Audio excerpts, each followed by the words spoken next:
예, 인생 그것은 배를 타고 가는 항해이다. 두 번째 시간입니다. 복음서 안에서 또 한 번 예수님의 제자들이 건너편 땅으로 가기 위해 배를 타야 하는 상황이 기록되어 있습니다. 마태복음 14장, 또 마가복음 6장, 그리고 요한복음 6장이 기록하고 있는 그런 사건입니다. 그런데 이때는 예수님께서 함께 배를 타고 가신 게 아니라 이 제자들만 먼저 배를 타고 이렇게 가도록 그렇게 하셨습니다. 특별히 여기 지금 띄워놓은 본문은 마태복음의 기록인데요. 마태복음 14장 22절부터입니다. 이 사건을 보면 우리가에게 널리 알려진 그런 장면이 나오는데, 그건 바로 베드로가 예수님을 향해 그 물 위로 걷다가 이제 물에 빠져 가라앉기 시작한 그 일입니다. 다 잘 아시죠? 그렇다면 한번 물어보겠습니다. 베드로는 왜 물에 빠지게 되었습니까?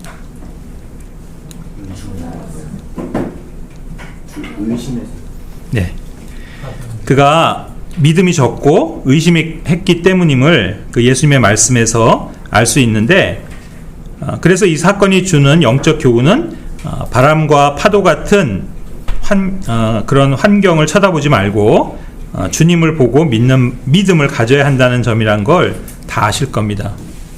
그러나 실제로 베드로가 바다에 빠진 직접적인 이유는 그가 배에서 물로 뛰어들었기 때문입니다. 그가 만일 계속 배에 머물러 있었다면 그렇게 물에 빠져 허우적대며 사람 살리라고 소리쳐야 하는 위험한 상황으로 들어가진 않았을 겁니다. 우리 가운데 누가 이 장면을 읽고 나도 베드로처럼 믿음으로 물 위를 걸어야지 하고 바다에 뛰어든다면 제가 장담컨대 그는 세 발자국도 걷지 못하고 물속으로 가라앉을 겁니다. 전 세계에서 믿음이 좋다고 하는 그리스도인들 100명 모아놓고 물 위를 걸어보라고 하면 그들은 한 명의 예외도 없이 다 물속에 빠지고 말 겁니다. 그렇다면 오늘날 정말 믿음 있는 사람은 없는 걸까요? 그리고 이런 식의 부정적인 말을 하고 있는 저 역시 지금 믿음 없는 말을 하는 겁니까? 하지만 정작 믿음이 없는 사람은 믿음으로 물 위를 걸을 수 있다 하면서 물 위를 실제 걸어보려고 하는 그 사람입니다. 왠지 아십니까? 그 사람은 가장 기초적인 하나님의 법칙조차를 믿지 않는 사람이기 때문입니다. 그 법칙이 뭡니까? 물로 뛰어들면 빠지고 물에 빠지면 죽는다는 겁니다. 제가 지난주에 얘기했던 예전 그 내비게이터 선교회 시절에 어떤 한 형제님이 이런 간증을 하는 걸 들은 기억이 있습니다. 믿음이 있으면 이 산더러 옮겨져서 바다에 빠지리라 해도 그대로 될 것이라는 그 마태복음 21장 21절을 어느 날 그분이 읽고는 길을 걸어가다가 전봇대를 붙잡고 주여 믿습니다 하면서 그 전봇대를 뽑아보려고 했다는 겁니다. 결과는 어땠을까요? 그렇죠? 꿈쩍도 하지 않은 겁니다.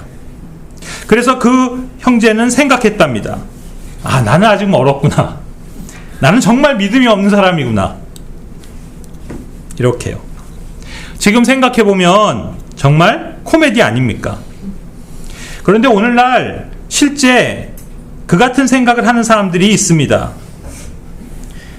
만약 어떤 사람이 그 사도행전 28장에서 바울이 독사에 물리고도 멀쩡한 걸 보고는 나도 해봐야지 하곤 독사굴에 어린이가 손 놓고 장난쳐도 물지 않는 하면서 독사굴에 손을 집어넣는다면 어떻게 되겠습니까? 아마 그는 이 찬송가 1절도 다 부르기 전에 의식을 잃고 말 겁니다. 분명히 말씀드리지만 독사에 물리게 되면 온몸에 독이 퍼져 최악의 경우 사망에 이를 수 있습니다. 또한 사람이 높은 곳, 벼랑에서 아래로 뛰어내리면 어떻게 됩니까? 죽습니다. 그리고 보시는 것처럼 물 위로 몸을 던지면 물속에 빠집니다. 과연 이걸 믿지 않는 게 믿음입니까? 물론 성경 안에는 실제 하나님께서 어떤 자연의 순리를 역행하는 기적을 베푸시는 경우들이 많이 기록되어 있습니다. 즉 초자연적인 현상의 기적과 이적들 말입니다.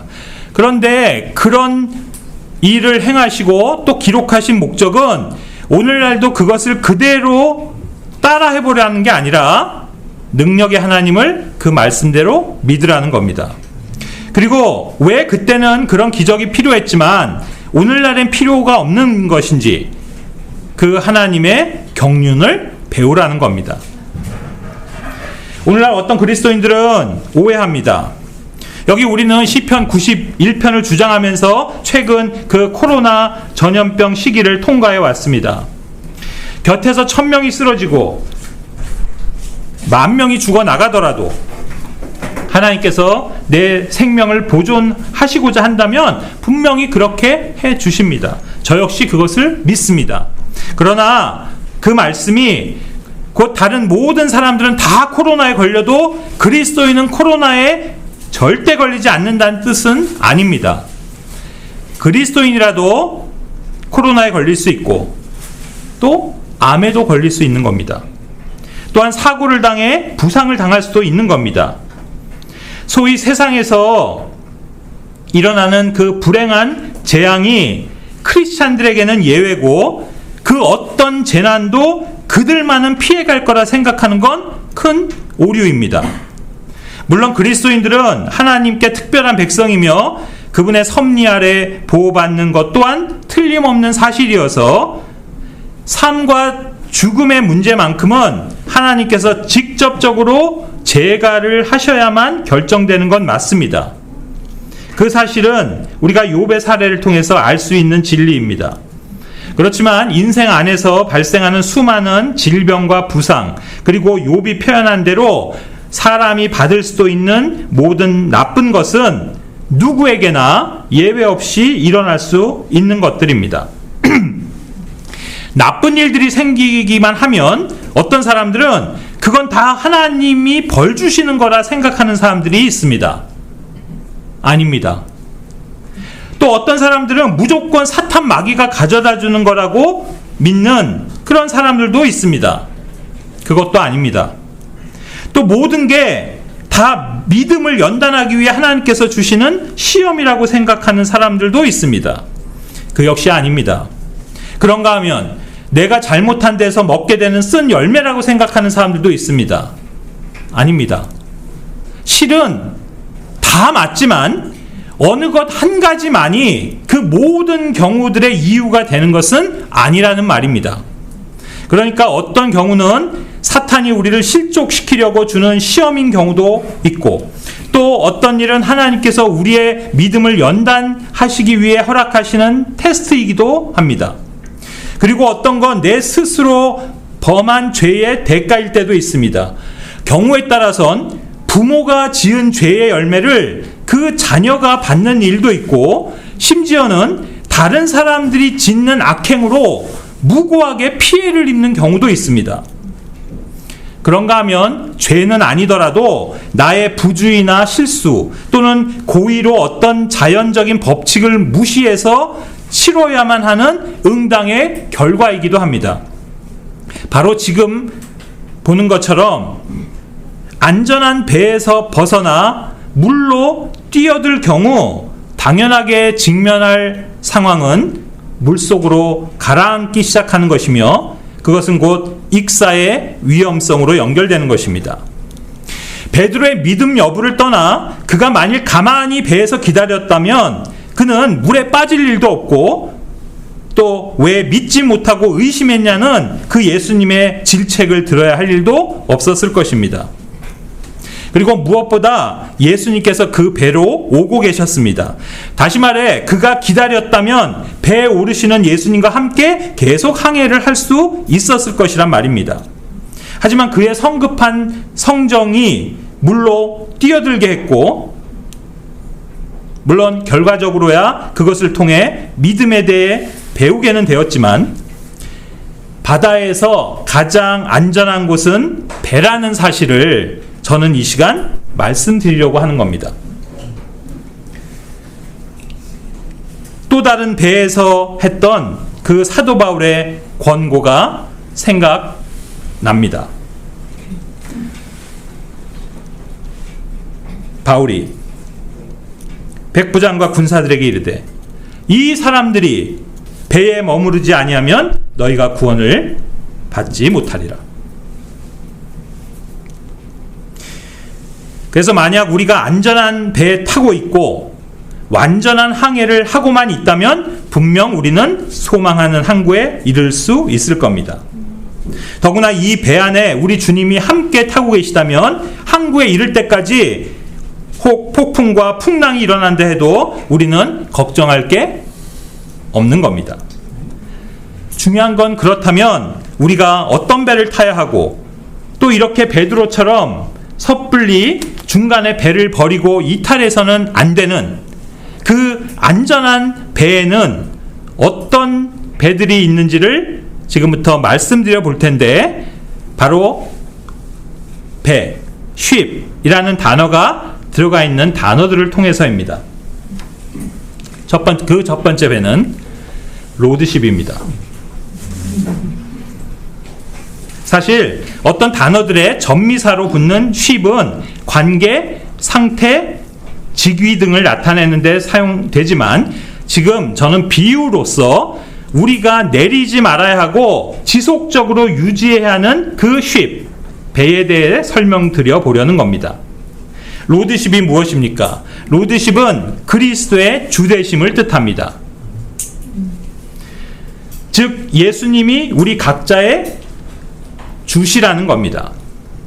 우리는 다 예수님을 믿고 영접할 때 그분이 나의 주, my Lord이라고 고백했을 겁니다. 그렇다면 그 고백처럼 이후로도 계속해서 예수님이 나의 주가 되셔야 할 겁니다. 다시 말해 예수님이 항상 첫 자리에 앉으셔야 하고 주인으로서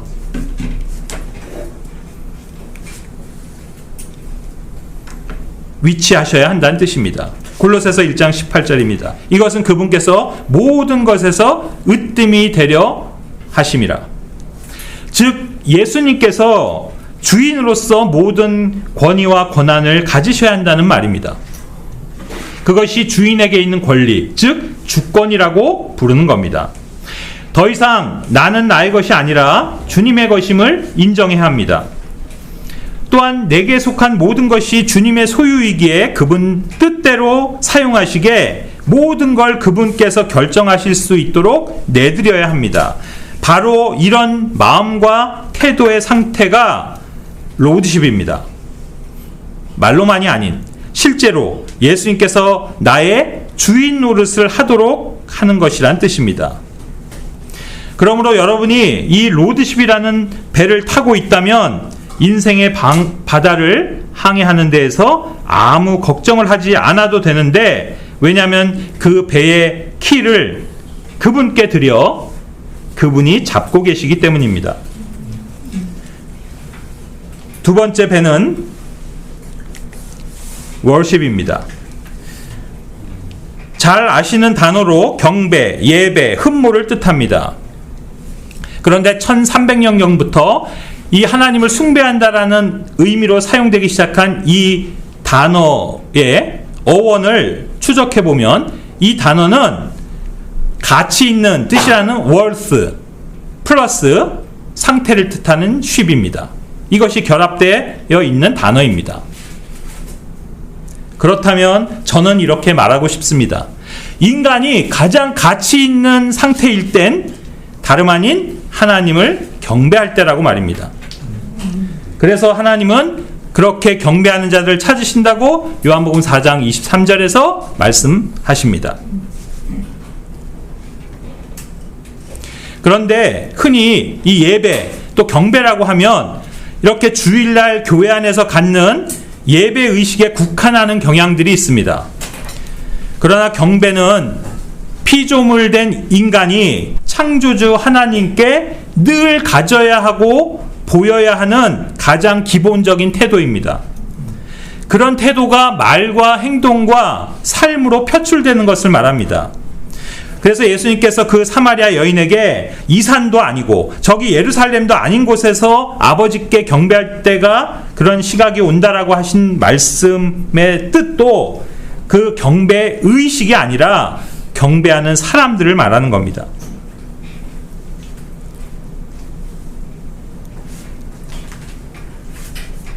여기 우리 모두는 진정 하나님을 이처럼 경배하는 자들이 되고 있습니까? 그렇다면 하나님은 우리의 항해를 기뻐하실 것입니다. 세 번째 회는 펠로십입니다. 오늘 교제죠. 오늘날 그리스도인의 삶에서 무엇이 가장 중요하냐고 묻는다면 그것은 예수 그리스도와 개인적으로 교제하는 것이라 답할 것입니다. 그리스도인이 해야 하는 많은 일들을 각기 다른 줄의 일렬로 나열하는 것이 바람직하진 않지만 그래도 우선순위를 정하라고 한다면 당연히 첫 번째는 주님과 교제하는 삶입니다.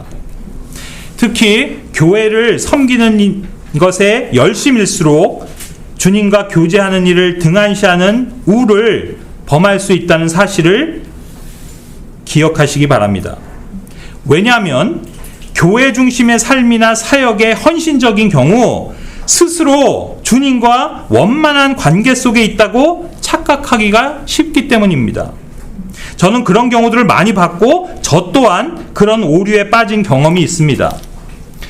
교회나 선교단체가 외형적으로 커질수록 사역자가 감당해야 할 분량이 많아지고 또 그럴수록 뭔가 눈에 보이는 일을 많이 해야만 교회가 지속적으로 성장할 수 있다는 생각이나 그런 사명감에 사로잡혀 나름 교회 일에 전념하는 그런 사역자들이 많은데 문제는 그러면서 점점 자신들은 주님과의 교제에서 벗어나 있다는 겁니다. 이렇듯 교회 안에 한 가지 아이러니한 현상은 교회가 커지고 사람들이 많아지고 그래서 여러 가지 교회 안의 활동과 프로그램들이 많아질수록 오히려 주님과 개인적인 교제의 그 질과 양은 줄어든다는 사실입니다. 다시 말해 교회의 사역, 섬김, 봉사, 선교, 은사활동 등이 되려 주님과의 교제 시간이 없어지게 만드는 겁니다. 그러므로 명심해야 하는 사실은 그 어떤 영적인 활동이나 프로그램이라 하더라도 주 예수님 자체보다 더 중요한 것은 없으며 그래서 그런 것들에 더 많은 시간을 쓰는 사람이 되어서는 안 된다는 것입니다. 반드시 그 무엇보다 주님과의 교제에 최우선적으로 시간을 내고 사용해야 합니다. 우리의 교제는 아버지와 그분의 아들 예수 그리스도와 함께하는 것입니다.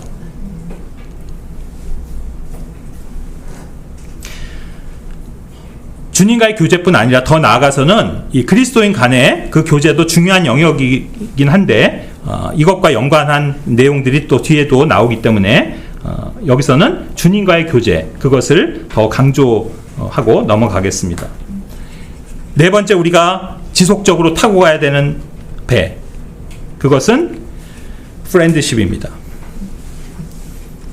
이것은 우리말로 우정입니다. 즉 친구로서의 관계입니다. 첫 번째 적용 대상은 예수님과 바로 우리 하나님의 자녀들입니다. 예수님은 우리를 친구라 부르십니다. 요한복음 15장 15절에 오히려 내가 너희를 친구라 하였나니. 그런데 이 구절을 잘 가만히 읽어보면 여기서 우리는 아주 평범하지만 심대한 진리 한 가지를 얻게 됩니다. 분명 예수님과 우리는 앞서 로드십에서도 본 것처럼 일면 주인과 종의 관계입니다. 그런데 종은 주인의 일을 세세하게 다 알지 못한다는 것입니다. 왜냐하면 주인은 종에게 속속들이 이야기해주지 않는 게 당연하기 때문입니다. 주인이 종에게는 그냥 명령하면 그만입니다. 그리고 그 결과에 대해 책임만 물으면 됩니다. 사전에 미리 모든 계획과 이유 등을 구구절절히 종에게 설명할 필요가 없는 겁니다. 자, 그렇다면 주인은 그 모든 걸 누구한테는 다 이야기를 하겠습니까?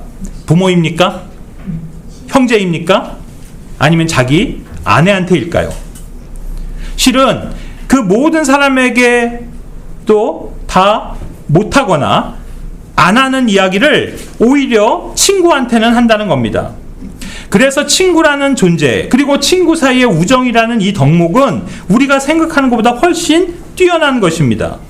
예수님과 우리가 우정을 나누는 친구 관계라는 것은 그래서 예수님께서 우리한테는 모든 걸 다 알려주시고 이야기해 주신다는 뜻입니다. 앞서 주님과의 교제가 중요하다고 강조했는데 바로 그 교제를 가능케 해주는 요소가 바로 주님과 우리가 서로 친구라는 사실입니다. 이 얼마나 놀랍고도 감사한 일입니까? 친구로서 주님은 여러분 귀에 대고 하시고 싶은 말을 다 하십니다. 그리고 또한 친구로서 여러분이 하는 말을 다 들어주십니다. 이것이 진정 우정을 나누는 교제입니다. 그렇게 우리가 매일 아침 그리고 시도 때도 없이 수시로 주님을 찾고 주님께 나아가 대화를 나누는 건 물론 다른 입장으로 설명될 때도 있지만 사실은 서로 친구가 되기 때문인 겁니다. 여기 그렇게 살았던 인물들이 있습니다. 성경에. 출애굽기 33장 11절은 주님께서 모세를 대할 때 마치 자기 친구와 이야기하듯이 얼굴을 대하며 말씀하셨다라고 기록하고 있습니다. 그런가 하면 여호사밧은 아브라함이 하나님의 친구라는 표현을 쓰기도 했습니다. 역대하 20장 7절에서. 또한 하나님께서도 이스라엘을 나의 친구라고 부르셨던 것처럼 마찬가지로 신부된 교회도 예수님을 나의 친구라고 부를 수 있게 된 것입니다. 솔로몬의 노래 5장 16절에 이분은 나의 친구시로다. 예? 이분이 나의 사랑하는 이시오 나의 친구시로다. 만약 그래서 여러분이 평생을 예수님을 친구로 가까이 한다면 역시 여러분의 항해는 끝까지 외롭지 않을 것입니다. 다섯 번째는 workmanship입니다. 이 단어는 빼어난 솜씨의 그 무언가를 뜻합니다. 즉 그리스도인들은 하나님의 뛰어난 걸작품이 됨을 보여줍니다. 제가 언젠가도 이 주제로 설교를 했었던 적이 있었는데 우리는 은혜로 받는 구원에 관해 이야기할 때 가장 많이 인용하는 구절이 에베소서 2장 8절 9절입니다. 다 아시죠? 너희가 믿음을 통해 은혜로 구원을 얻었나니 그것은 너에게서 난 것이 아니오 하나님의 선물이니라. 행위에서 난 것이 아니니 이것은 아무도 자랑하지 못하게 하려 함이라.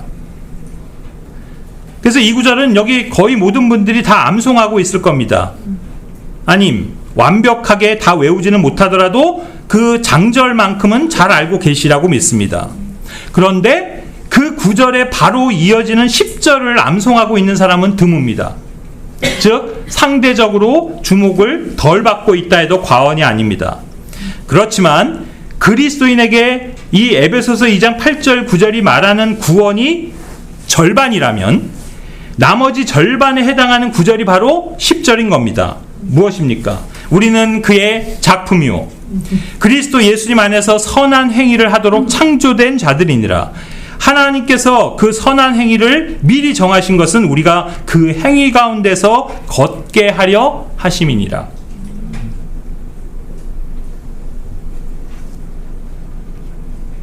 무엇입니까? 믿음을 통해 은혜로 구원을 받는 것이고 거기엔 일절 어떤 행위가 개입되지 않았지만 구원받은 이후엔 지속적으로 선한 행위가 있어야 한다는 말입니다. 다시 바꿔서 이렇게 말할 수 있는데, 우리는 선한 행위로 구원받지 못하지만 우리가 구원받았다면 선한 행위를 해야 한다는 뜻입니다. 즉 우리를 하나님의 작품으로 창조하신 목적은 선행 가운데서 살아가게 하는 것입니다. 그래서 만약 은혜로 구원을 받았음에도 선한 행위를 실천하지 않는다면 하나님께서 나를 구원하신 그 은혜가 헛되이 되는 거라고 말할 수 있습니다. 지금 항해하는 배로 비유하고 있는데, 결국 믿음과 선한 양심이 파괴된 난파선에 해당하는 것입니다.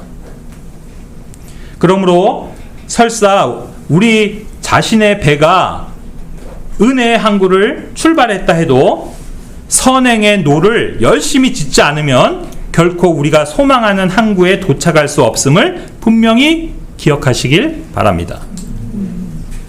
여섯 번째는 스튜어드십입니다. 스튜어드가 누굽니까? 바로 선박이나 기차, 비행기 등에서 발견하는 남자 승무원입니다. 지난 시간에 공부했던 것처럼 이 교통수단들 중에 가장 오래된 건 배입니다. 그래서 원래 승무원이라는 이 단어도 처음으로 배에서 유래한 겁니다. 이 단어의 어원을 추적해 보니까 1500년대 중반부터 이 단어가 식량과 식사를 담당하는 배의 장교라는 의미로 사용되기 시작해 이제 1906년에 와서는 열차로 확대되었습니다.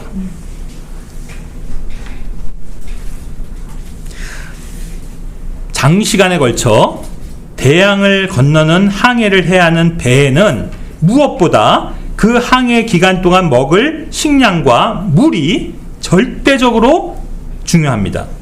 그래서 그것을 잘 보관하고 관리하고 무엇보다 적절히 분배해야 하는 책임을 누군가 져야 하는 것입니다.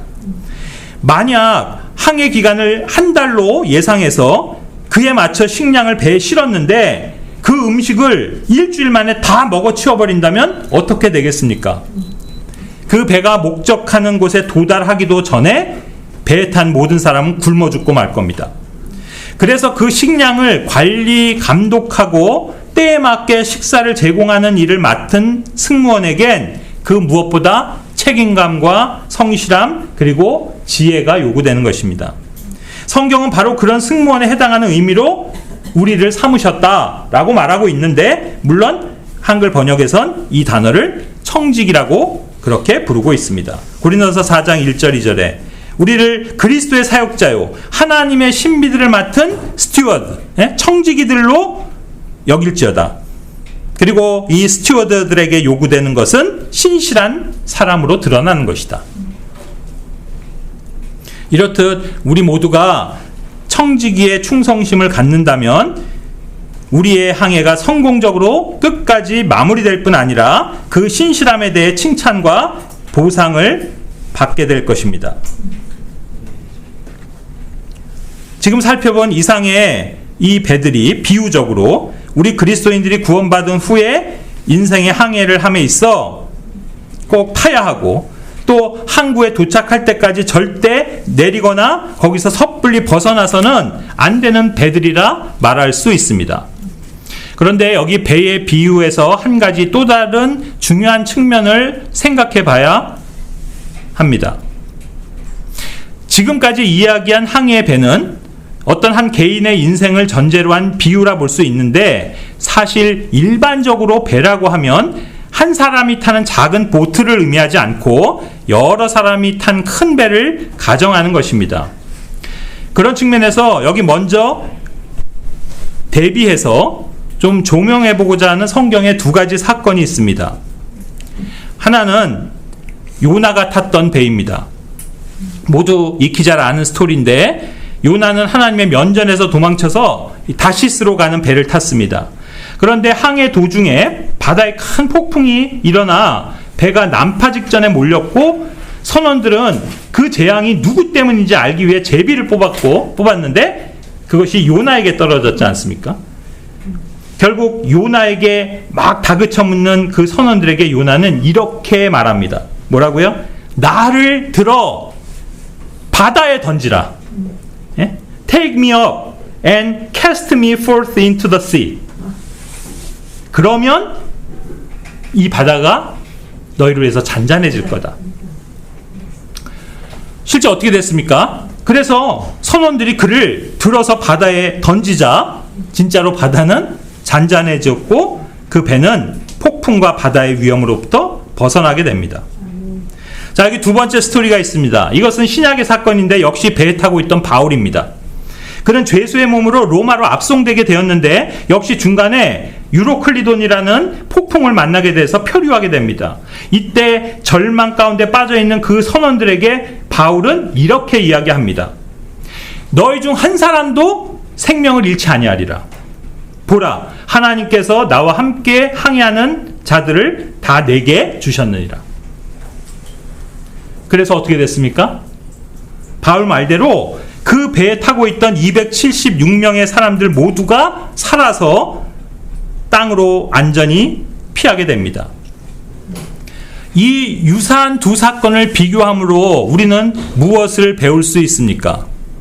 배는 많은 사람이 타고 있는 하나의 공동 운명체라는 사실입니다. 그런데 어떤 공동체를 위기에 빠뜨리는 개인이 있는가 하면 반대로 위기에서 그 공동체를 구원하는 개인이 있다는 것입니다.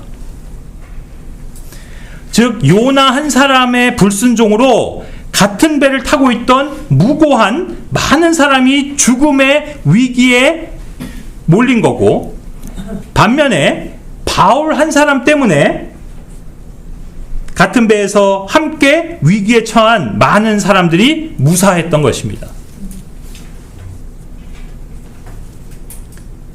말 그대로 한 배 타고 있다는 말은 곧 공동의 운명체라는 뜻입니다.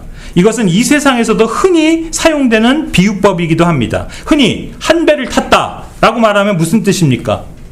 곧 죽어도 같이 죽고 살아도 같이 사는 이른바 운명을 같이 하는 사람들이란 뜻의 말입니다.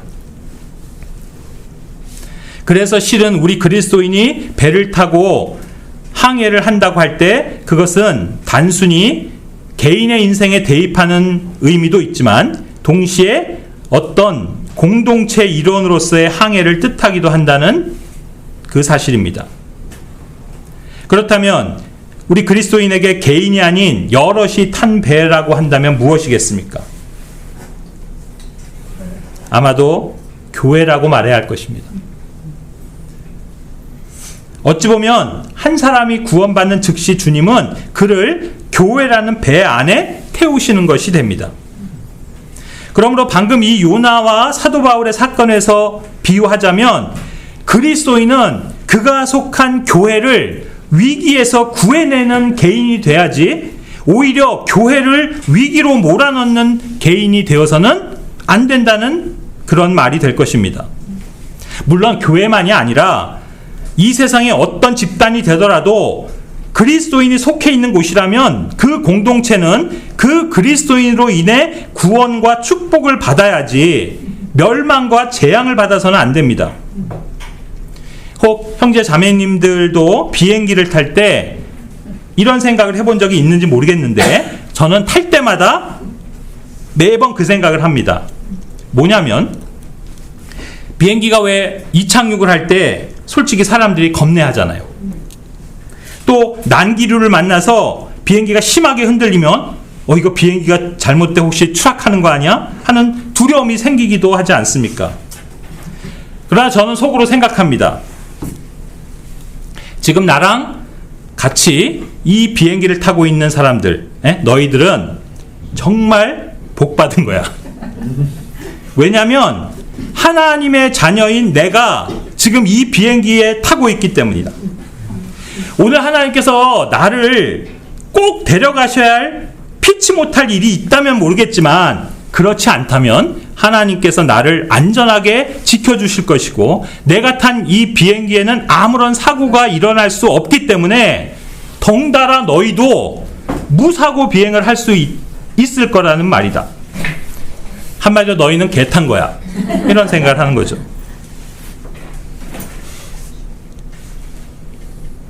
그리고 처음에 제가 인용했던 그 베드로가 바다에 빠진 그 사건도 지금 이것에 대입을 하자면 우리 그리스도인들에게 풍랑이 있는 바다는 죄 많고 고난 많은 이 세상이 될 것이고 그 위에 떠 있는 배는 곧 교회라고 볼 수 있다면 그리스도인에게 있어 가장 안전한 곳은 교회라는 말이 됩니다. 그러므로 만약 교회에서 다시 이 세상으로 몸을 던진다면 아무도 계속해서 안전할 거라 장담할 수 없는 것입니다. 그런데 개인이 아닌 교회적 측면에서도 이 배라는 비유를 생각해 볼 때 배에 어떤 문제가 생길 때는 단순히 한 개인의 문제가 아니라 그 배를 타고 있는 모든 사람이 함께 신앙적인 위기에 빠지게 된다는 그런 점입니다. 그래서 교회들이 쉽게 빠질 수 있는 어떤 공동의 오류에 대해서 더 말씀을 드려보려고 합니다. 역시 전미사 쉬입이 붙은 단어들을 지금 배로 비유할 텐데 이 영역들은 오늘날 그리스도인들이 정말로 고도의 분별력과 균형 감각을 갖지 않으면 자기들도 모르는 사이에 배가 엉뚱하게 흘러갈 수 있는 것들에 해당합니다. 어떤 배입니까? 첫 번째 단어는 아포스톨십입니다. 좀 어려운 단어인데 아포스톨이 뭐예요? 사도입니다. 그래서 아포스톨십, 이것은 사도권 또 사도직을 뜻하는 단어입니다. 사도는 분명 신약교회 안에 주어진 직분이고 그것도 교회의 기초가 되는 아주 중요한 직분입니다. 에베소서 4장 11절이 보여주고 있죠. 그리고 신약 성경은 그래서 사도들에 관해 기록하고 있고 또 실제 사도권, 이 아포스톨십이라고 불리는 이 단어도 직접적으로 표기가 되어 있습니다. 고린도서 9장 2절에 다른 사람들에겐 내가 사도가 아닐지라도, 아포스톨이 아닐지라도 분명히 너에게는 사도이니 너희는 주 안에서 나의 사도직의 봉인이다. 나의 사도직, 아포스톨십.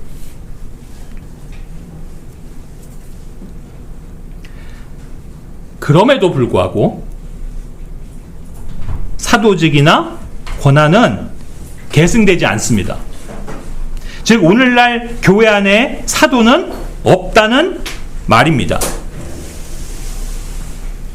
분명 교회 전체로 보면 중요하고 꼭 필요한 사람들이며 직분이지만 끝까지 유효할 수 없다는 뜻인데 이 점을 분명히 하는 것이 중요한 이유는 여전히 사도직이나 그 권한을 행사하려 할 때 교회가 큰 문제에 봉착하기 때문입니다. 지난 시간 난파선에 비유한 오늘날 이단들의 그 수계를 할 수 있는 로마 카톨릭의 누룩은 바로 이 사도직에 대한 오류로부터 시작된 것입니다. 즉 그 교회는 최초의 사도가 베드로라고 하면서 그로부터 오늘날 266대 교황, 그 프란치스코까지 계속해서 사도직이 계승되고 있다 주장하기 때문입니다. 몰몬교나 지방교회 등 이렇게 사도직을 여전히 직접적으로 인정하는 교회들 뿐만 아니라 목사나 지도자에게 일정 부분 사도적 권한을 부여하는 교회들은 이미 교리적으로 오류에 빠진 교회들이기 때문에 그런 배에 편승해 있는 모든 개인은 당연히 잘못된 곳으로 이끌려 가게 되어 있는 것입니다. 두 번째는 디사이플십입니다. 우리말로 표현하자면 제자됨. 누가복음 14장 26절에 27절에 보면 예수님께서는 누구든지 자기 십자가를 지고 나를 따라오지 아니한 자는 능히 내 제자가 되지 못한다고 했습니다.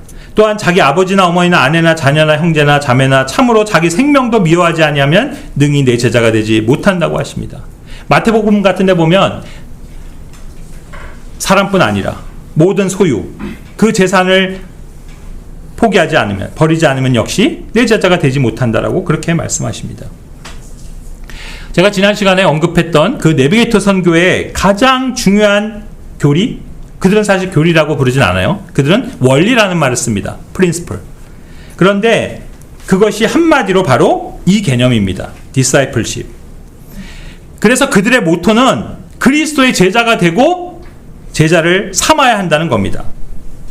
그리고 이 disciple이라는 단어, discipleship이 바로 discipline이라는, 즉 훈련이라는 뜻의 단어에서 왔기에 제자가 되는 데는 훈련이 필요하다라고 그렇게 가르치며 강조합니다. 일명 제자의 도라고 그렇게 불려지는데, 이 discipleship은 그래서 이제 오늘날 대한민국 교회들 안에서 너무도 유명한 개념이 된 나머지 아마 그걸 말하지 않는 교회는 거의 없을 겁니다. 그래서 어쩌면 대한민국 교회들에게 끼친 이 영향력이 바로 그 선교의 공헌이라 할 수 있고, 또 그 초석을 놓은 분이 바로 제 육신의 아버님이라 해도 크게 틀리지 않을 것입니다. 저희 아버님께서 그 내비게이터 선교의 사역을 하셨던 때로부터 또 그 선교회를 나온 이후에 교회 사역을 하셨던 서울교회 시절의 대부분까지도 늘 이 단어와 개념이 강조되었고, 그 결과 그 안팎에 있는 많은 그리스도인들의 신앙생활에 심대한 영향력과 지배력을 줘왔던 것이 사실입니다. 그러나 이제 바른 성경으로 세대적 구분을 할 수 있게 된 지금의 시각으로 보면 이것 역시 교회 시대 역사 안에서 한때 적용되었던 개념임에는 틀림이 없지만 오늘날 이 시대까지 지속적으로 대입할 수 있는 개념은 아니라는 겁니다. 사실 이 부분에 대해서 제가 자세히 말씀드리려면 2시간은 좋게 말해야 할 거라, 제가 또 더 자세히 다룰 수 있는 기회가 있을 거라 기대하면서 오늘은 결론만 말씀을 드리자면, 예수님의 제자는 예수님이 실제 이 지상에 계실 때인 복음서 안에서와 당시 실제로 예수님을 따라다녔던 그 제자들이 활동했던 사도행전 초기 시대까지만 국한해서 존립하는 겁니다. 생각해 보시죠. 더 이상 스승이 없는데 어떻게 제자가 있을 수 있습니까? 제자는 스승이 전제될 때만이 성립 가능한 단어입니다. 아니 무슨 말이냐? 예수님은 지금도 살아계시고 우리는 여전히 그분을 믿고 따르고 있으니 우리가 그분의 제자들이 아니라면 도대체 뭐냐? 이렇게 물으실지 모르겠으나, 만약 그것이 영적 진리로 모든 세대의 교회들에게, 성도들에게 가르쳐져야 하는 개념이라면 신약 성경의 서신서들에서도 발견돼야 하겠지만 그 어디에도 그와 연관된 가르침을 주고 있지 않을 뿐더러 제자라는 단어조차 발견할 수 없습니다. 물론 지금도 우리는 예수님의 말씀을 배우고 가르치고 또 따릅니다. 그리고 그 가르침들이 성경 기록을 통해서와 또 세대를 잇는 여러 사람들을 통해 전수되어 온 것도 사실입니다. 그래서 굳이 엄밀히 말하자면 어떤 특정한 사람의 제자라는 말은 성립될 수 있어도 예수님의 제자라고는 부르지 않습니다. 혹시 디모데는 바울의 제자라고 표현할 수 있을지는 몰라도, 물론 이런 표현도 성경에 나오지 않습니다. 디모데는 예수님의 제자는 아닙니다. 심지어 바울조차 아까 우리가 봤던 구절에서처럼 자신이 그리스도의 사도라고는 말해도 그리스도의 제자라고는 하지 않습니다. 왜냐하면 바울은 실제 예수님을 따라다녔던 적이 없는 사람이기 때문입니다. 그러니까 엄밀히 말해 사도 베드로는 예수님의 제자이지만 사도 바울은 예수님의 제자가 아닙니다. 지금도 인터넷상으로 뒤져보면 어떤 비판하는 사람들이 디교선교사의 제자들이라고 하면서 거기에 유광식 선교사님도 집어넣고 김성준 선교사도 넣고 박옥수 목사도 넣어놨지만 사실 유광식 선교사님은 디교계 제자는 아닙니다. 왜냐하면 김성준 선교사나 박옥수 목사나 이종섭 형제님 같은 이런 다른 분들은 디교 선교사님이 운영했던 그 선교학교에서 선교 훈련을 받았던 분들이니까 굳이 뭐 디교계 제자들이라고 부른다면 그럴 수도 있겠지만 유광식 형제님은 비록 디교 선교사님을 알고 지냈고 또 그분과 함께 협력하기도 했지만 그 선교학교 훈련생 출신은 아니기 때문에 디교계 제자라고 부를 수는 없는 겁니다. 마치 이런 것과 같은 겁니다. 대부분의 교회 시대를 산 그리스도인들은 믿는 자요, believer, 그리스도인이요, 크리스찬, 또 교회라고 그렇게는 불려도 제자라고는 불릴 수 없습니다. 그래서 타이틀도 제자라고 부르고 심지어는 제자 훈련을 통해 제자가 되는 조건으로 그 앞서 예수님이 말씀하신 그런 구절들을 인용한다면 오늘날 진짜 제자라고 말할 수 있는 사람은 별로 없을 겁니다. 왜냐하면 그렇게 부모나 자식이나 아내를 실제로 버린 사람들은 많지 않기 때문입니다. 예수님은 여우도 굴이 있고 공중의 새도 보금자리가 있지만 자신은 머리 둘 집도 없다 하시면서 어떤 사람들에게 나를 따르라고 누가복음 9장 58절에서 말씀하시죠. 하지만 제가 아는 바로 그 선교회의 고위 스태프들 가운데 집 없는 사람 거의 없고 실상은 그들은 다른 그 어떤 회원들보다 더 좋은 집, 더 좋은 차, 더 많은 재산을 갖고 있으며 그 선교회 지역 본부들 자체도 넓은 대지에 크고 멋지게 지은 건물들을 많은 곳에 갖고 있습니다. 그러면서도 말로는 집과 모든 재산을 버려야 참된 그리스도의 제자가 될 수 있다라고 가르칩니다. 미안한 얘기지만 그런 조건으로 보자면 오늘날 그 선교회 안에 진정 그리스도의 제자라고 할 수 있는 사람은 단 한 사람도 없습니다. 그래서 분명히 말씀드리지만 만약 그런 식의 교리 또는 원리를 가르치는 선교단체나 그런 교회들 안에 있는 사람은 사실 제대로 된 배를 현재 타고 있다라고 그렇게 말할 수 없습니다. 다음으로는 멤버십입니다. 멤버십이 무슨 뜻입니까? 그냥 회원, 그리고 성경적 용어로는 지체의식입니다. 왜냐하면 이 단어 역시 성경에 근거하고 있기 때문입니다.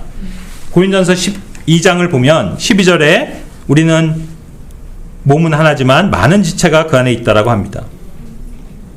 또 14절에서도 몸은 한 지체가 아니며 여럿이라고 하십니다. 그리고 20절에서도 많은 지체가 있는데 오직 몸은 하나다. 여기서 이 지체라고 표현한 단어들이 다 members.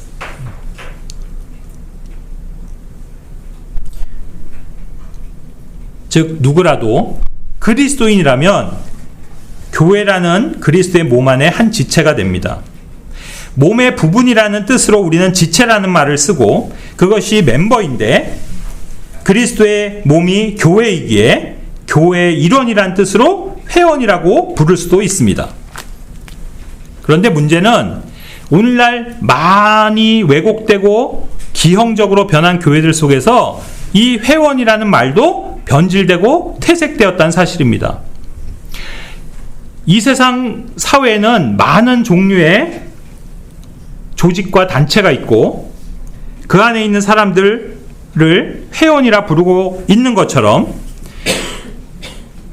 지역교회들도 유물화되고 조직화되고 관습적이 돼버린 나머지 그 안에 구성원들 또한 그런 식의 회원이 되었습니다. 많은 교회들이 등록교인이란 말을 씁니다. 그러니까 어떤 교회의 정식 회원으로 인정받으려면 그냥 출석하는 게 아니라 먼저 회원으로 가입하는 양식을 작성해야 한다는 말입니다. 즉 회원 명부에 이름이 등재되어 있어야 합니다. 만약 조직된 단체의 경우라면 그 방식이 맞을 수도 있습니다. 그렇지만 교회는 조직이 아닙니다. 단체도 아닙니다. 그래서 무슨 종이로 회원 가입하는 게 아닙니다. 회원 명부가 있거나 또 회원으로서의 자격을 규정하는 회칙 또는 회원 규정집 같은 걸 갖지도 않습니다. 회원으로서의 품위 유지를 서약하는 양식이 존재하지도 않습니다. 정기적인 회비를 걷지도 않습니다. 이 모든 건 이 세상의 단체들, 모임들 안에서나 존재하는 겁니다. 그래서 제가 늘 강조하지만 성경이 신약 지역교회를 오버랩 시켜주는 유일한 인간 사회에서 발견할 수 있는 구성체는 가정밖에 없습니다. 그래서 외형적으로도 가장 성경적인 교회 형태는 가정교회입니다. 아시는 바대로 가정을 이루는 가족 구성원은 뭐 가입하고 탈퇴하고 그런 게 아니지 않습니까? 어떤 부모가 자녀를 회원이라고 부릅니까? 어떤 일원이 가족의 조건을 유지하기 위해 매달 회비를 냅니까? 어떤 가정이야 뭐 가훈 정도는 벽에 써붙여서 놓는 경우도 있지만 회칙을 만들어 놓고 정기적으로 회의를 열거나 자격 심사를 하지는 않습니다. 그런가 하면 막대 먹은 자식이 가출하는 경우도 있게 하지만 설사 그런 경우라도 그 아버지는 그 탕자가 돌아오길 기다리지 않습니까? 하지만 회사에 사표를 던지고 나간 직원이 다시 돌아오기를 바라며 매일 문 앞에 서서 기다리는 그런 사장은 없습니다. 그러므로 교회는 한마디로 표현하면 교회화 되어서는 안 되고 교회 지체는 회원화 되어서는 안 되는 겁니다. 그러므로 만약 누군가 회원 등록을 하고 당당히 교회 회원의 한 사람으로서 어떤 교회에 지금 출석하고 있는 사람이라면 그 역시 한마디로 잘못된 배를 타고 있는 겁니다. 네 번째 조심해야 되는 배는 리더십입니다. 리더십은 우리 잘 아는 대로 지도자 또는 지도력을 의미합니다. 이 또한 현대 교회들 안에서 깊은 오해가 있는 단어입니다. 오늘날 대다수 교회들과 선교회들은 이 단어를 매우 긍정적으로 받아들이고 또 함양합니다. 그런데 교회들 안에서 일반적으로 인식되는 이 리더십이라는 개념은 이 세상의 그것과 너무도 닮아 있습니다. 무슨 리더십 세미나, 리더십 훈련인이 하는 일명 리더십 개발 프로그램들이 마치 영적 프로그램인 양 둔갑해서는 교회들 안에 성행하고 있습니다. 그래서 그것이 성경에서 나온 건지 아니면 세상으로부터 온 건지조차 구별하기가 어려울 지경입니다. 물론 성경 안에서 특히 구약시대 이스라엘이라는 국가 공동체 안에서는 일종의 그 세상이 말하는 것과 같은 강력한 리더십이 두드러진 게 사실입니다. 대표적인 리더로 모세가 있고 또 여호수아의 리더십이 있습니다. 그리고 다윗을 위시로 한 이스라엘의 왕들에게도 있었던 그런 리더십입니다. 그렇지만 신약교회 안에서는 그런 식의 리더십은 발견되지 않습니다. 앞서 언급했던 사도직이나 또 교회 안에 영적 직분인 감독직 같은 권위들이 있지만 그것들을 지금 이 현대에서 말하는 그런 리더십의 개념과 연결되지는 않는다는 말입니다. 신약교회의 개념은 오히려 엘더십이라 그렇게 말할 수 있습니다. 기본적으로 교회는 좀 전에 언급했던 멤버십이라는 그 지체 의식 위에서 영적 권위에 서로 복종하는 개념입니다. 신약교회는 어떤 한 사람에게 모든 사역과 권한이 집중되는 걸 지향하지 않습니다. 너희끼리는 그리하지 말지니 너희 가운데 누구든지 크게 되고자 하는 자는 너희를 섬기는 자가 되어야 한다.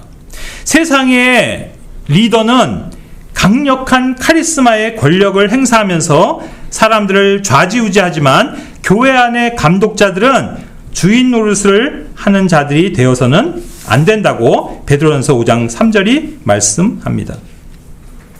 그래서 구약의 이스라엘 안에는 영적 리더가 존재하지만 신약의 교회 안에는 영웅이 없고 모두가 다 중요한 지체들이 되는 겁니다. 오직 교회를 이루고 있는 지체된 모든 성도들이 각자의 은사와 기능을 발휘하면서 영적 권위에 스스로 복종할 만큼 영적일 때만이 온전히 작동하는 몸이 됩니다. 그래서 만약 그 세상에서 말하는 것과 같은 리더십을 내세우는 교회나 그런 선교단체에 있는 건 마치 눈먼 사람에게 배에 키를 쥐어주고 선장 노릇을 하라고 하는 그런 배에 타고 있는 것과 다르지 않습니다. 마지막으로 relationship입니다. 이 역시 친숙한 단어일 겁니다. 관계, 관련성, 대인관계, 이런 걸 나타내는 단어죠. 그런데 이 단어야말로 복잡다단한 현대사회에서 가장 많이 사용되는 단어 중 하나일 겁니다. 특히 교회들 안에서 그리스도인들도 참 즐겨 쓰는 용어임을 봅니다. 그 이유는 현대인들은 살아가면서 다른 사람과의 관계를 가장 중요한 문제 중 하나로 여기기 때문입니다. 즉 다른 사람이 나를 어떻게 볼까? 또 내가 다른 사람들을 어떻게 대해야 할 것인가? 그런 거에 온 신경이 곤두서 있습니다. 사실 인본주의 사상에 젖어 있는 현대인들에게 모든 세상사가 사람 중심이기 때문에 나와 다른 사람, 또 어느 사람과 또 다른 사람 간의 그 얽히고 설킨 관계들이 곧 인생의 모든 문제가 됩니다. 그래서 대인관계, 인간관계, 사회관계, 남녀관계, 부부관계, 가족관계, 성도관계, 동료관계, 상하관계, 금전관계, 성관계, 사업관계, 직장관계, 온통 관계, 모든 게 관계라는 말을 붙일 수 있고 그런 단어들이 정말 횡행합니다. 그래서 인생은 한마디로 관계 중심이라고 표현할 수 있을 정도입니다.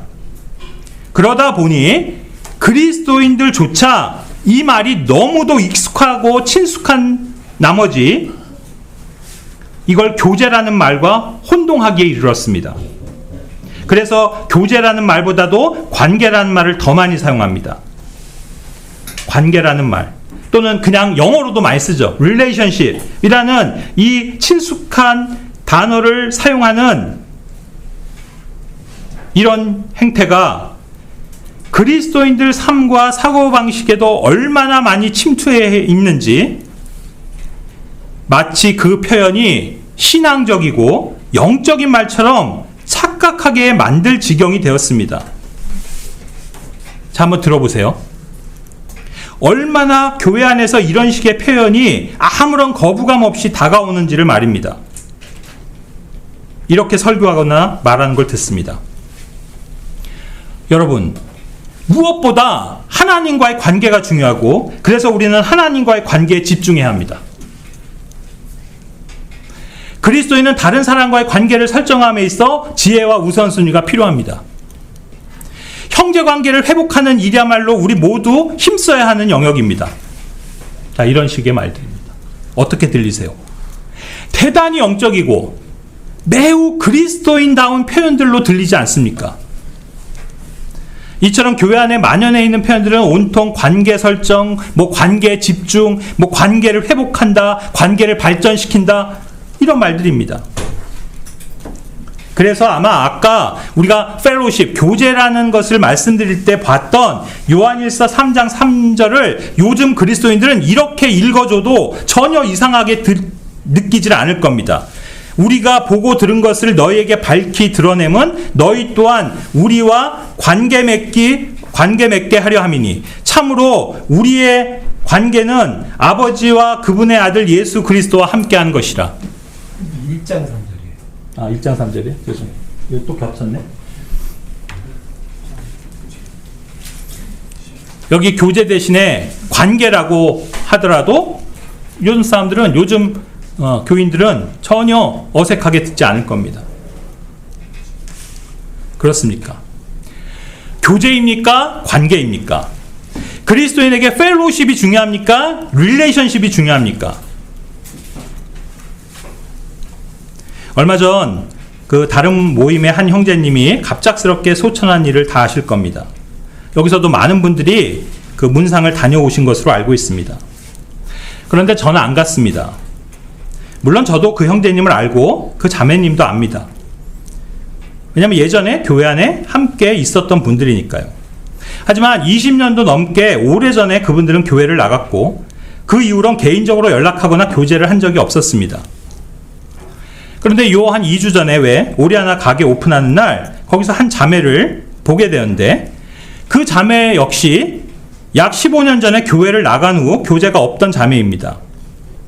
근데 마주쳤죠.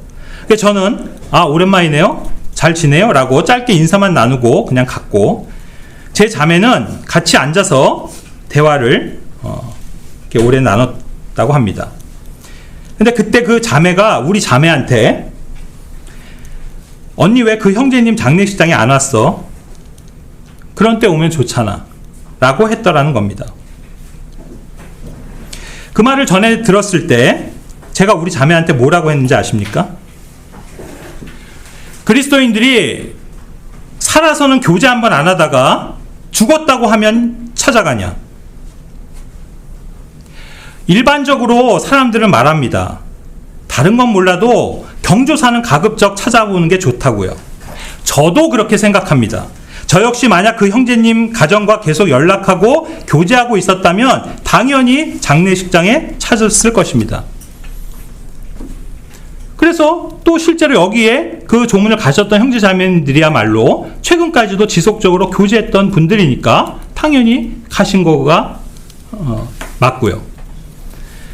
그래서 장례식이고 결혼식이고 거기는 다 갈 만한 사람은 가는 거고 안 갈 만한 사람은 안 가는 건데 흔히들 말하듯이 관계가 그게 아니지 하면서 교제는 단절됐어도 그런 자리는 가는 게 예의라고 생각하는 건 그저 이 세상 사람들과 같은 방식이고 관습입니다. 오늘날 얼마나 많은 그리스도인들이 교제 회복은 안 하면서 관계는 회복해야 된다고 말을 하는지 모릅니다.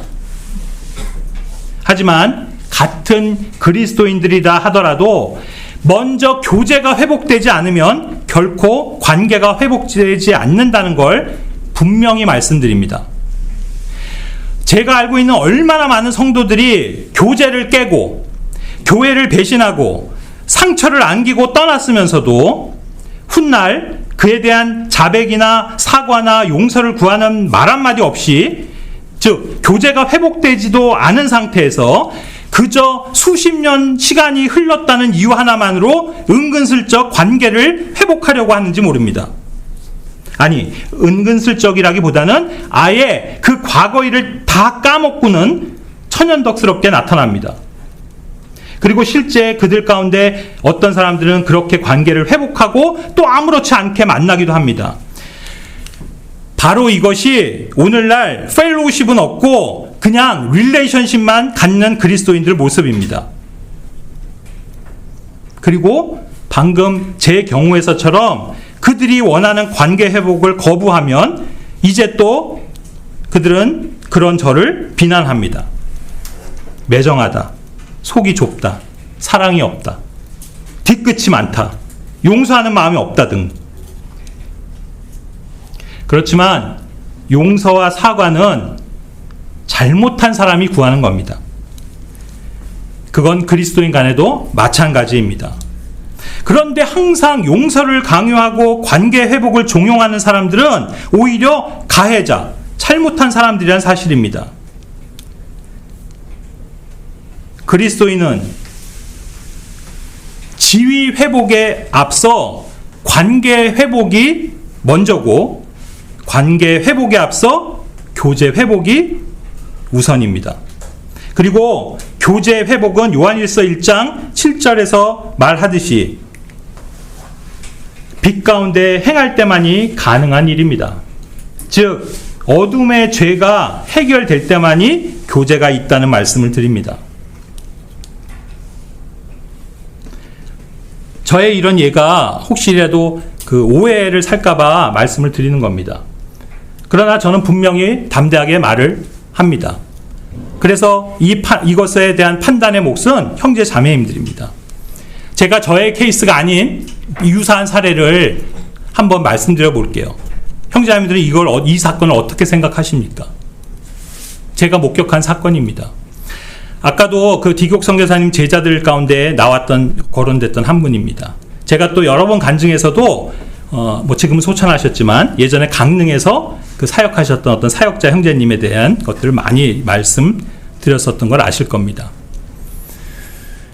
그분이 지금으로부터 한 언제 소천하셨나? 한 10몇 년 전에 이미 이제 주님께 가셨는데, 그분이 사실 그렇게 노안으로 가신 게 아니고요. 사실은 그 암이 발발했습니다.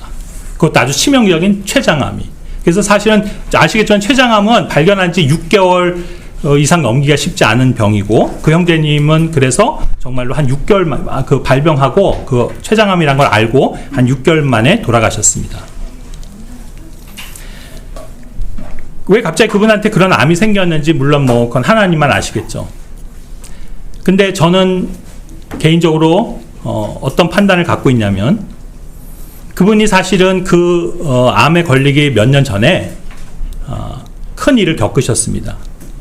저는 그것이 그분에게 엄청난 그 스트레스와 마음의 그 짐, 무거움을 줬고, 그것이 어쩌면 그 병의 원인이 됐을지도 모른다고 저는 오히려 생각을 합니다.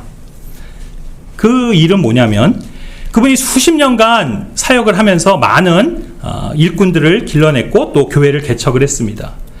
그래서 그분의 그 영향을 받은 많은 사람들이 이제 그 각 교회 일꾼이 되어서 그 교회가, 그분이 하시는 교회가 서울에도 생겼고요. 또 저 춘천, 원주에도 있고, 이렇게 여러 군데, 삼척인가에도 있고, 이렇게 여러 군데 이제 사역자들을 통해서 교회들이 됐습니다.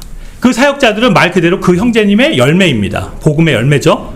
그분께 복음을 듣고 구원을 받은 그런 사람들이고, 그들이 성장하고 이제 일꾼이 되어서 각 교회들을 맡겨서 그들이 이제 뭐 물론 그 교회는 목사라고 실제로 부르니까요. 이제 우리가 흔히 말하는 목사들이라고 합니다. 그 지교회들의 목사들이 된 거죠.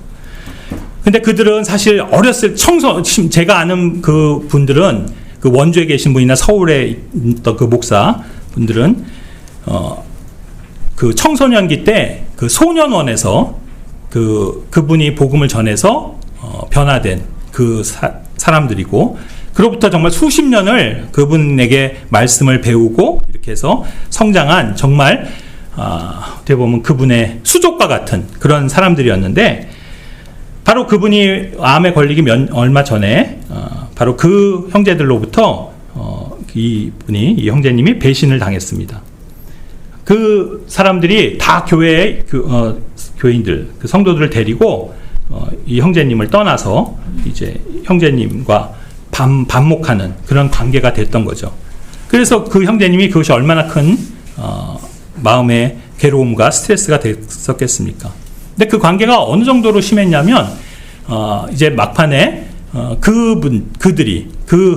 그분의 그 수족같이 여기던 그 사람들이 마지막 찾아와서 어떤 그런 상처를 주는 말까지 하고 갔냐면, 이제 형제님 이 땅에서는 보지 맙시다.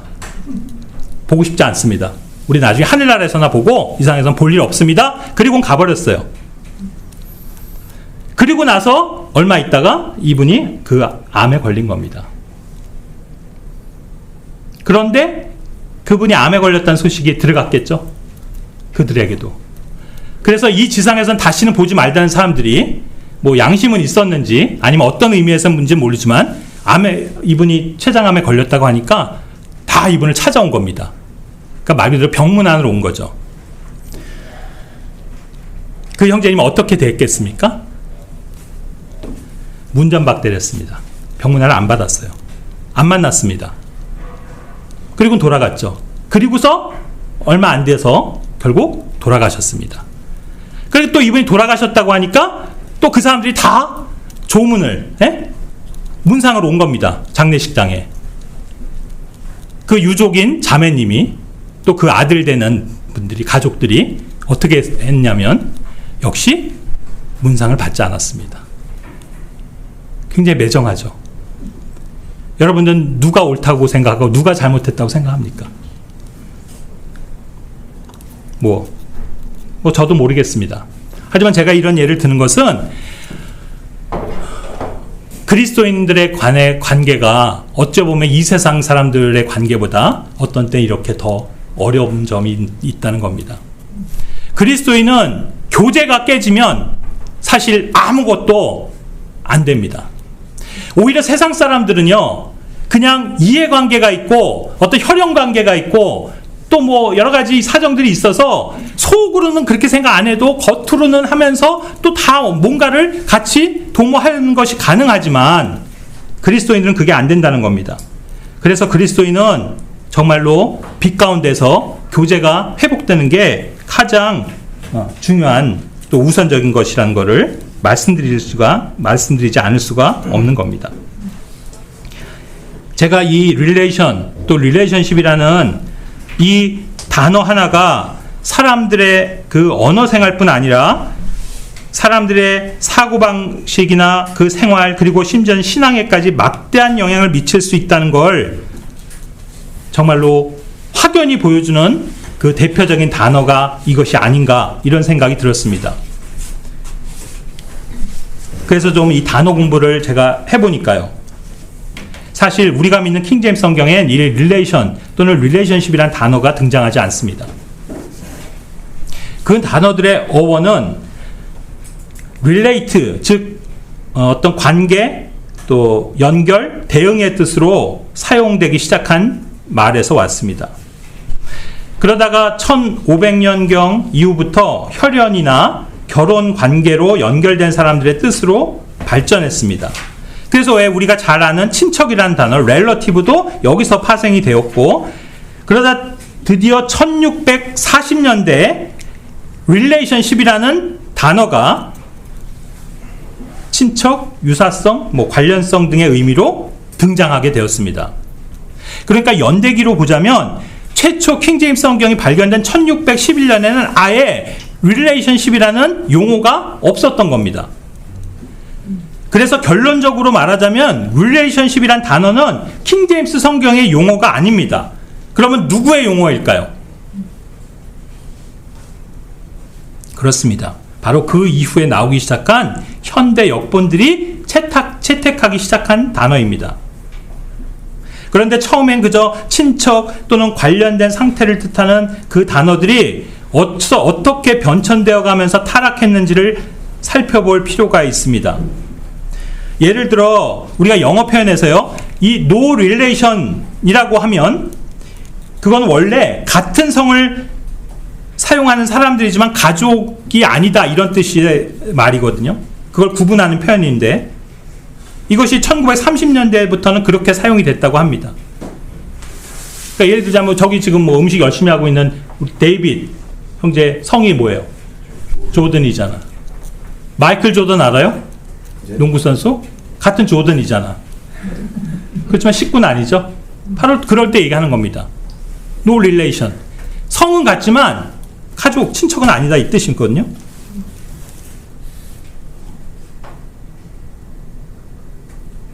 그런데 1944년부터 이 단어가 주로 로맨틱하거나 성적인 친밀함을 나타내는 용어로 사용되기 시작했다는 사실입니다. 그래서 1946년에 발간된 Revised Standard Version, 우리가 RSV라고 하는 성경부터는 이제 Sexual Relations의 그런 개념으로 사용되기 시작하는 걸 발견하게 됩니다. 그리고 오늘날 이제 가장 많이들 본다고 하는 NIV, New International Version, 신국제역은 이 relation이라는 단어가 등장하는 구절이 52개나 되고 그 가운데 무려 43구절은 sexual relations이라는 그 용어가 들어가 있는 구절들입니다. 그리고 relationship이라는 그 단어도 6번 등장합니다. NIV에. 그 구절들은 지금 여기 띄워져 있는 그 6구절입니다. 근데 이 relationship이라는 단어가 그래서 이제는 너무나도 애매모호한 그런 개념이 됐고, 그래서 어디나 다 갖다 붙일 수 있는 단어가 돼버렸는데, 특별히 이것이 성적인 어떤 관계를 갖는 그것을 유추시키는, 그걸 연상케 하는 단어로 자리 잡은 겁니다. 우리도 뭔가 관계를 얘기할 때 뭐 육체적 관계, 성관계, 남녀관계 뭐 이러면 다 뭘 생각합니까? 바로 이런 걸 생각하게 된 거예요. 여러분이 예전에 그 미국의 가늠한 대통령 르윈스키랑 가늠했던 빌 클린턴이 그 나와서 대국민 사과할 때 썼던 아주 유명한 용어 기억하신지 모르겠습니다. 아세요 혹시? 예, inappropriate relationship, 부적절한 관계. 희한한 용어를 만들어냈습니다. 근데 이거 성경적으로 바꾼 뭐예요? 한마디로 간음이죠.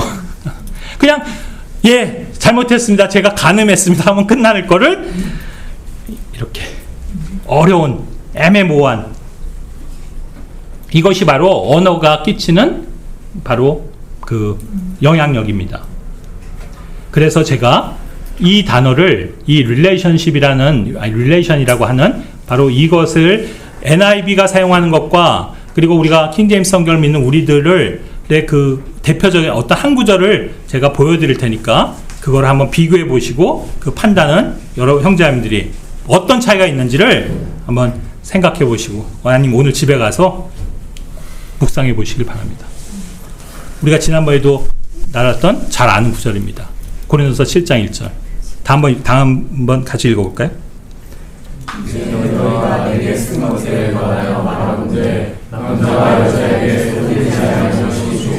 남자가 여자에게 손을 대지 아니하는 것이 좋으니라. 우리 킹제임스 성경 이것을 그래서 영어로 보면 It is good for a man not to touch a woman.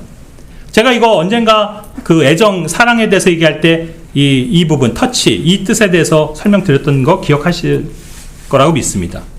바로 이것을 NIV는 이렇게 표현해 놨습니다. It is good for a man not to have a sexual relations with a woman. 차이가 느껴지세요? 그렇다면 어떤 차이입니까? 숙제입니다. 여러분들이 한번 이게 과연 얼만큼 차이가 나는 그런 것인지를 집에서 한번 묵상해 보시기를 바랍니다. 자, 결론을 다시 한번 정리하겠습니다. 우리가 2주에 걸쳐서 이 10이라는 것을 비유적으로 제가 그냥 쭉 이렇게 여러 가지 연결해서 말씀을 드린 겁니다.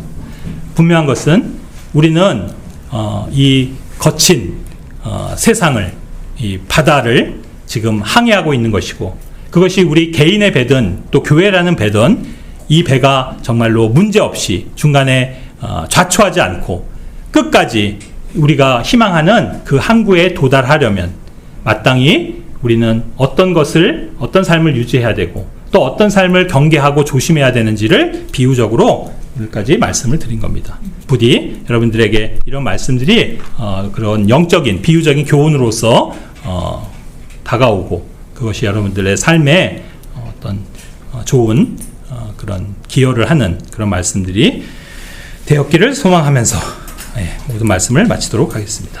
기도하는 거 마치겠습니다.